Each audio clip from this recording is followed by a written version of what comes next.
According to wherever I found this graphic, these are your attendance leaders in the NFL this year. It's surprising to see the Colts at number 1. It's even more surprising to see every single team is over 100%. How is that even possible? Are they counting the guys in the blimp? Hello everybody, thanks for joining us. Welcome to Shutout Football. I'm Jeff Stoltzfus. That's Kevin.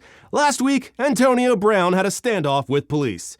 Drew Brees was struck by lightning, and Deshaun Watson is back, doing what he does best. No, not that thing. The other thing. Yeah. We're talking about Week 13 of the NFL season.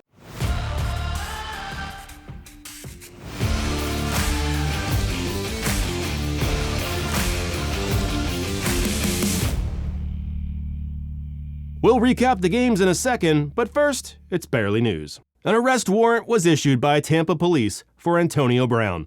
Brown threw a woman out of his house after he posted an informal eviction notice. And I don't know what that means, but I think we're all thinking crayon scribbled on the back of a kid's menu. She didn't heed a crazy man's warning, so he threw out all of her stuff onto the front lawn, at which point he threw a shoe, hitting her in the back of the head.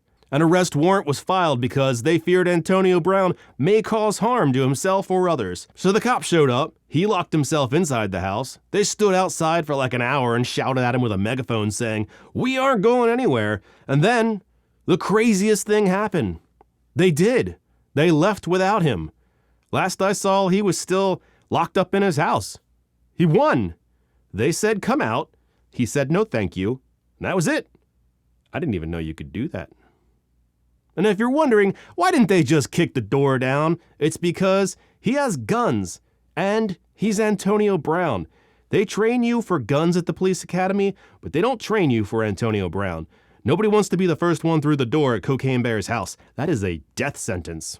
In a recent interview, quarterback Deshaun Kaiser said this. The first thing that comes out of Aaron Rodgers' mouth was, "Do you believe in 9/11? What? Do I believe in 9/11? Yeah, I mean, why wouldn't I? He was like, you should read up on that. Kaiser dubbed it a thought experiment, and that feels really generous. He said he was encouraged to look into other conspiracy theories too, like the Packers offense. Rodgers had thoughts on inner Earth, the moon landing, and lizard people too. Kaiser said, "Do your research. If I remember college correctly, you're supposed to cite your sources. I've never seen a term paper with 'do your own research' in the acknowledgments." Drew Brees was struck by lightning. Stations. Or was he? What's up, guys? Drew Brees here. Just wanted to jump on and let you know that I am alive and well here in Catatumbo, Venezuela, which, by the way, is the most active hotspot for lightning strikes in the world. That's right. It was all bullshit. It was a commercial for a betting website. People criticized the commercial, calling it inappropriate and disgusting. I mean, who are they hurting here? Lightning strike victims who hate gambling? Seems like a small pool. Russell Wilson had a birthday party and reportedly only half the Broncos team showed up. I don't know why they say it like that. Like it's a bad thing. If I'm at that party, I'm like, sweet, more cake for me. Wife Sierra said, "Today, a king was born," which is a bit much. He's not Mufasa. I guess I'm just jealous because half the Broncos didn't show up for my birthday party. It was a lonely day at the Chuck E. Cheese. The Browns' Deshaun Watson era has finally begun in Cleveland. He spoke to the media for the first time in 4 months, but refused to answer non-football questions like, "Can you recommend a massage therapist?" or "Do you know 24 people that would help you move?" Maybe reporters should have pulled their dicks out. Oh, is that not cool? And that's barely news. Before we get to the recap, I've been told by the internet that I'm supposed to tell you to subscribe to this channel. Apparently, there's a much better success rate when I tell you, but I actually have to say the words, "subscribe to this YouTube channel." So...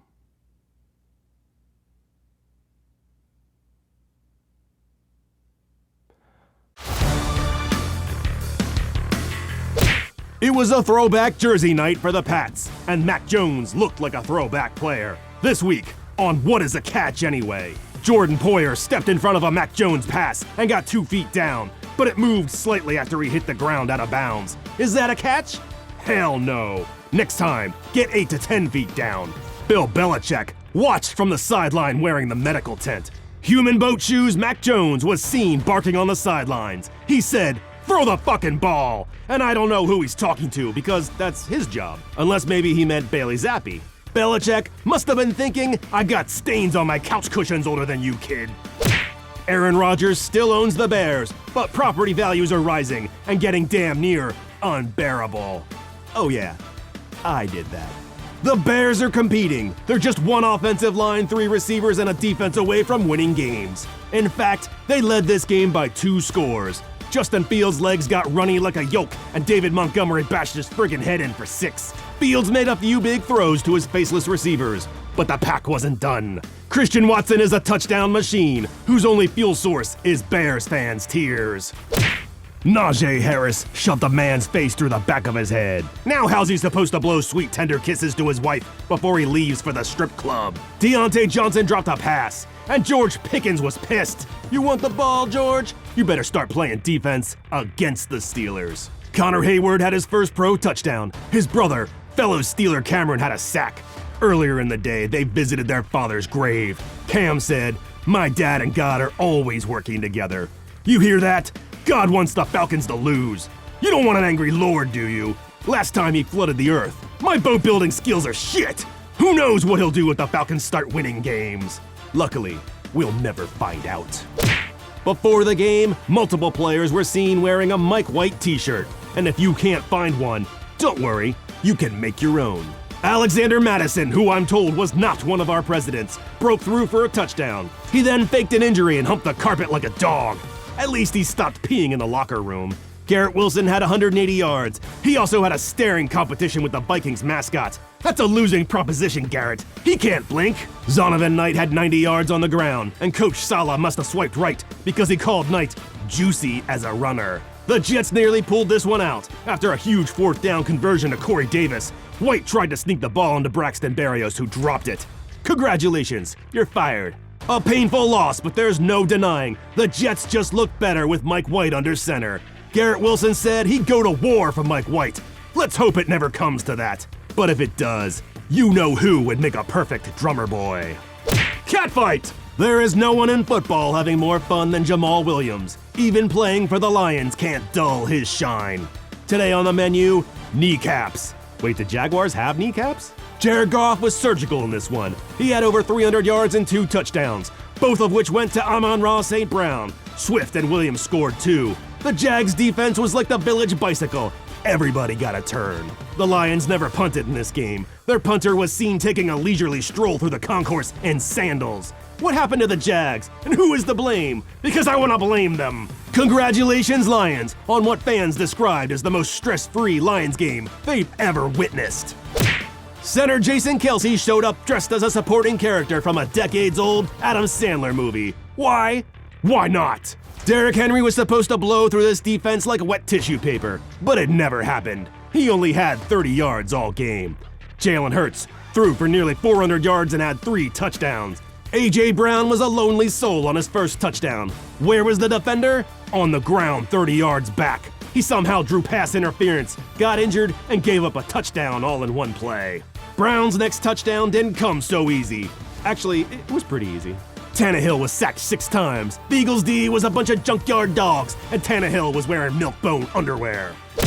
This was Deshaun Watson's first game in 700 days. Oh, I wonder why. Let me just quickly check any newspaper. Any newspaper will do. Holy shit! But don't let anyone tell you differently. The people of Cleveland love their quarterback. The Browns didn't score a single offensive touchdown, and they still beat the Texans by double digits. How'd they do it? Good D and special teams. Kyle Allen was intercepted twice. Donovan Peoples-Jones broke off a 76-yard punt return for a score. They forced a fumble on a punt return. Nick Chubb ran into half the Texans' defense, and all I could think was, you didn't bring enough guys. It certainly wasn't due to Dr. Masseuse, who looked rusty as hell. So break out the lube? Browns get the win, and for some, I guess you could call that a... This game was bound to bolster one team's chances at a playoff push. That is, unless nobody won. But what are the odds of that? This wasn't a bad game. It was a very evenly matched fight, perhaps in retrospect, too evenly.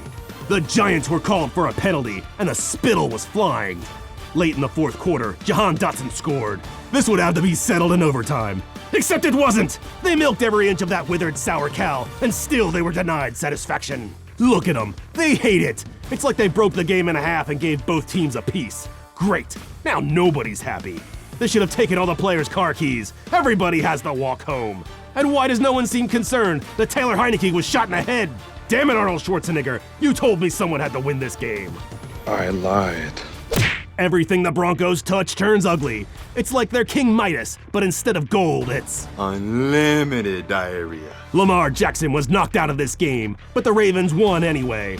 Tyler Huntley filled in, but even if he didn't, I bet Justin Tucker could have come in and kicked passes to the receivers. Russell Wilson must have been hungover on birthday cake and compliments. He had 0 touchdowns. The only Broncos points in this one came from 3 Brandon McCanus field goals. Wilson said he told his teammates, at the end of the day, the 2 things we can control are our attitude and our energy, which sounds like a pep talk from a pair of Sunday slacks. James Prochet has never thrown a pass in high school, college, or the pros, so it seemed like a pretty good idea to start late in the 4th quarter when they were trailing in the game.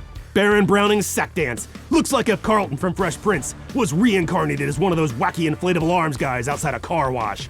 On this day, a king was sacked.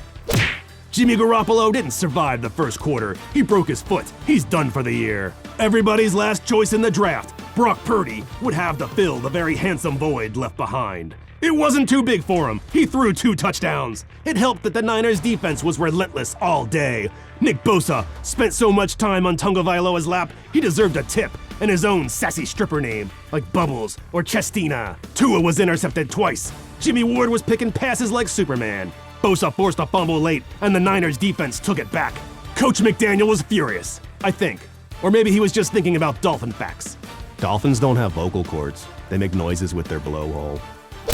John Wolford turned the ball over 3 times and scored 0 touchdowns. Meanwhile, Geno Smith had 367 yards and 3 touchdowns, and yet the game remained annoyingly close. I knew math was stupid. Geno hit Metcalf to steal this one away from the tired, hungry mouths of the Rams. Drink tears, you get nothing. This is the first losing season for the Rams under Sean McVay, which means now they'll be visited by Baker Mayfield. He's like a poltergeist that haunts losing teams. Don't worry, he doesn't usually stay long. All right, calm down. Everybody's gonna get fisted. Stop calling it that, man. Josh Jacobs didn't practice all week. Didn't need it. He ran for 144 yards and a touchdown. Devontae Adams had 177 yards and 2 touchdowns. Herbert made a crazy toss and hit Keenan Allen for a touchdown, who immediately made the gesture he's known for. Get that man a hand puppet. It's showtime. The Raiders are 3-0 since Derek Carr cried in front of reporters. If they fall behind late in the game, just slam his hand in a door, or tell him his My Chemical Romance cover band sucks. Lay down a tarp and a lot of pillows. It's Patrick Mahomes versus Joe Burrow, and I'm not going anywhere. This game had everything, except Joe Mixon. Nobody's seen him for weeks. There's a pile of mail outside his door and a cloud of flies. But who cares when Samaje Perine is going over the century mark? Tragedy struck when safety Jesse Bates suddenly fell down for no reason. Luckily, he walked off the field under his own power and straight onto the set of Inside the Actors Studio. Respect the craft. Isaiah Pacheco scored again, and Isaiah, your signature dance can't be all the dances. The Colts came ready to play for 3 quarters. There was only a 1-point differential going into the 4th quarter, but then the Cowboys scored 33 unanswered points. You can dress it up like a zebra, but I know a donkey when I see one. Matt Ryan had 3 interceptions and a fumble. Usually you get a tax write-off with that much charity. CeeDee Lamb was tackled, except he wasn't. Haha, fuck you! CeeDee's nuts in the end zone, bitches! Ezekiel Elliott didn't start the first series because of disciplinary issues. He was probably stealing spoons again. Or maybe Coach McCarthy tied his cleats together in an effort to give Tony Pollard more touches. They called it a revenge game for safety Malik Hooker. But what's the revenge for? You wanna be on the Colts? What was once a game ended like a child poking a dead body with a stick. Dalton and the Saints built a long, slow lead. The defense picked off Brady and forced a fumble from Rashad White. Coach Allen was pumped. Now we're friends. Let's make some babies. What? It was a lot of heavy petting that ultimately led nowhere. After reaping of farts for 50 minutes, the Bucs finally got a fire under their ass. They started stacking plays and points. My God, did the stock market just tank? No, that's just the Saints' win probability. Tom Brady is like a bag of ground beef. If you don't put him away properly, you can count on him to spoil. He ripped this game out of the slacking jaws of the Saints, causing Twitter to light up with a deluge of farmyard animal-themed memes. Take that, Elon! After the game, Brady returned to the locker room to play Vampire Peekaboo, where he feeds on the young. Ah! Make me young again! Thank you so much for watching Shut Up Football. We do appreciate it. We will catch you next time. Peace! Check the mic and make sure it sound right, boys.